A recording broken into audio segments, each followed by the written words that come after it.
Weather you can always turn to for accurate weather forecasts at your convenience 24 hours a day. A powerful storm that will hit the East Coast this weekend is getting underway now. Where will this storm strike? Stay tuned. You don't want to miss this forecast. We have some pretty nice weather, pretty quiet weather actually out there today, but we see some big changes in the forecast. Let's outline those right off the bat. We have a disturbance, we call it our main disturbance here in the plains. Not a big deal today. We had kind of soggy conditions across much of Nebraska, a little rain down into Kansas.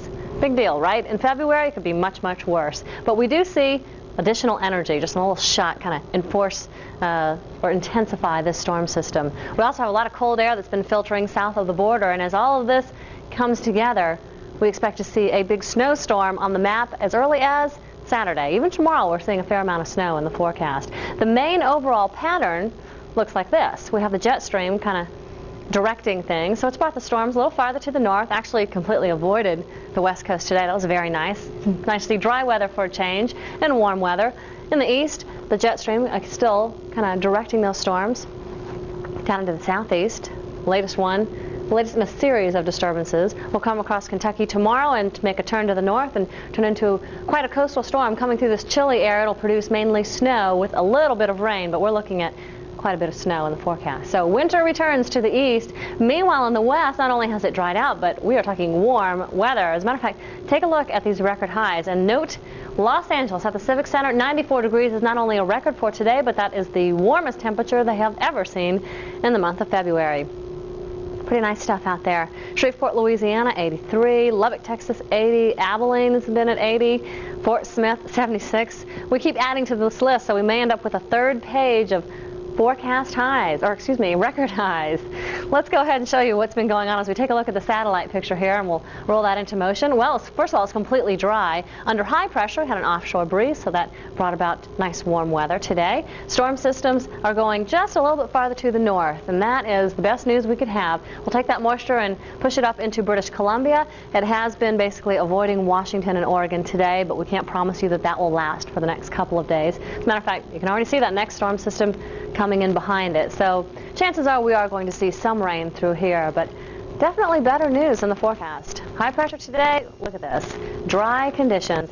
Very strong winds, however. We have the nice weather, but the worst of it is probably the strong downsloping winds, those Chinook winds known as the snow eater. Well, that's fine. It warmed things up, but those winds have been very gusty. We've had reports of wind gusts to 55, 60 miles per hour. You could even see 70-mile-per-hour wind gusts through here. So from Dodge City to Denver, basically, the strongest winds through this evening. Other than that, it hasn't been too bad out here. We have had a couple little areas of rain. They'll be expanding through tomorrow morning. We'll add a little wet snow in there, but right at the moment, things are very quiet, and that is expected to change in a hurry. Take a look at what we're expecting here. First of all, we have rain Sioux City to Lincoln and on down to Concordia. Excuse me.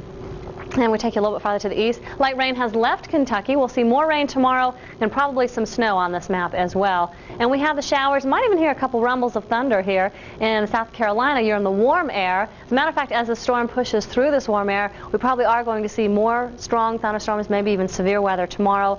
But with the cold air coming south, thunderstorms are probably not our biggest concern at this point. It's the snow that's on the way. Hard to believe we're talking snow when you look at these readings. 68 in Atlanta was up in the low 70s. 77 right now in Little Rock. And of course in the southwest, that's Burbank at 89. Let's go ahead and check our forecast so we can show you winter on the comeback. Our good evening forecast is sponsored by Denny's, home of the Grand Slam breakfast, now just $1.99 from 5 a.m. till 10 at night every day. Friday morning. Well, things are just beginning to pick up a little bit as we see our storm working its way across Missouri and down across the Little Rock area. Little rain.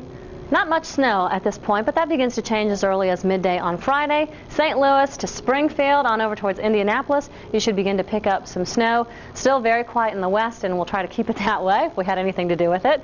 Our storm makes that turn and starts heading to the northeast, so by Friday afternoon, wouldn't you know it, that Friday evening commute can be a bear, and it's going to be even worse with snow falling, maybe around Cleveland. Again, Indianapolis, so it hasn't moved much, and this is nothing compared to what it's going to be like on Saturday. So our precipitation amounts, we're looking at a ½ inch to an inch. How much of that will be snow? Well, a band through tomorrow afternoon, a little bit of light stuff up through here, but again, the forecast for Saturday and exactly how much snow we'll get, still a little bit in question at this point, so keep tuning back. Temperatures, we'll see those dropping in the east. Still looks good through Friday, but by Saturday, definite chill in the air. 40s in Atlanta, even Florida cool. We see 50s and 60s traveling farther and farther to the south. Add some winds to that, and it's going to feel like wintertime, even down around Tallahassee. Texas, it still looks good for you. Southwest, no problems through the weekend. First part of next week, we begin to see a cool down, but even that is kind of no big deal. So this is the action spot, and this is the day to watch. Heaviest snow looks to be eastern Ohio, western Pennsylvania, up towards Buffalo. But we may see snow as far south as Atlanta. Very windy conditions, so blowing snow. Still a real mess out there, just a little farther to the east and north on Sunday. And by Monday, the east clears out and rain returns to the west. Rain plagues the northwest. We'll show you